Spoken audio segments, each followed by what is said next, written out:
While Israel's relentless air raid across the Gaza Strip continues, tensions have been simmering at the Israel-Lebanon border for over a week now.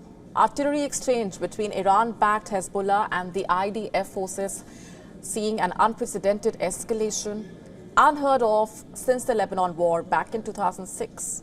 Will the continuing barrage of airstrikes on Gaza open another war front with Lebanon? Our next report takes a closer look. For those not familiar with the history of West Asian conflicts, what is happening on the Israel-Lebanon border may seem somewhat trivial as opposed to the atrocities being reported in Gaza.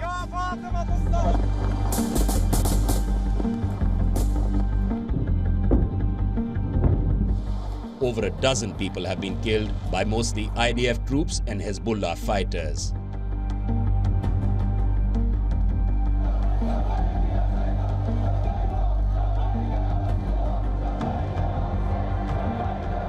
The fighting, limited to a few kilometers for now, has been going on since last week. The location of the clash is key. The Al-Shab border in southern Lebanon is a largely mountainous terrain, making it a fertile ground for guerrilla fighters. Here, the Hezbollah. Hezbollah, an Iranian-backed armed group, is a regional force. It dominates southern Lebanon. The name translates to the Party of God. The Hezbollah was set up by Iran's Revolutionary Guards in 1982. The aim was to fight Israeli forces that had invaded Lebanon then. The group remains one of Israel's sworn enemies and sees it as the biggest threat to its borders. Israel sees the Hezbollah as the biggest threat at its borders. Hezbollah is the only faction from the Lebanese civil war that has been able to retain its weaponry.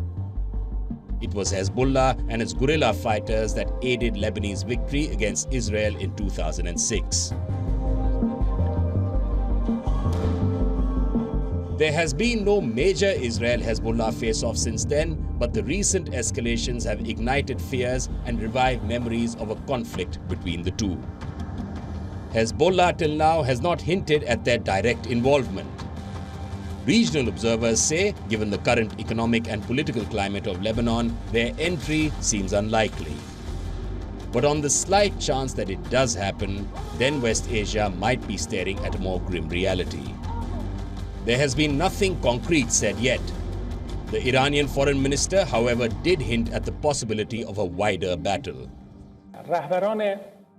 If the United Nations and the political activists don't use these limited opportunities in the coming hours, the possibility of opening new fronts against the Zionist regime is inevitable. The United States has warned Iran, which backs Hezbollah and Hamas, against getting involved in the crisis. Washington has also deployed 2 aircraft carriers, which it says aim to deter any state or non-state actor seeking to escalate the war. But Hezbollah official Hashim Safieddine has issued a warning. He asked leaders of the US, Israel and Europe to be careful. Israel, meanwhile, has threatened that if Hezbollah opens a new front, all of Lebanon will suffer the consequences.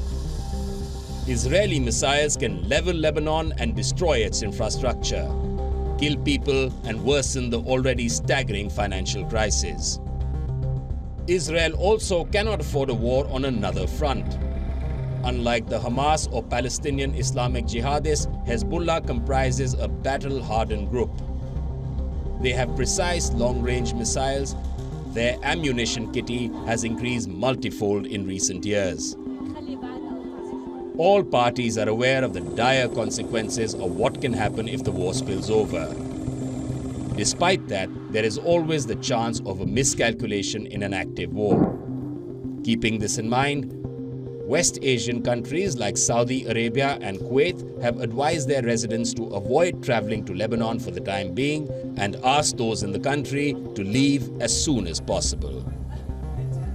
WION now available in your country. Download the app now. Get all the updates on the move.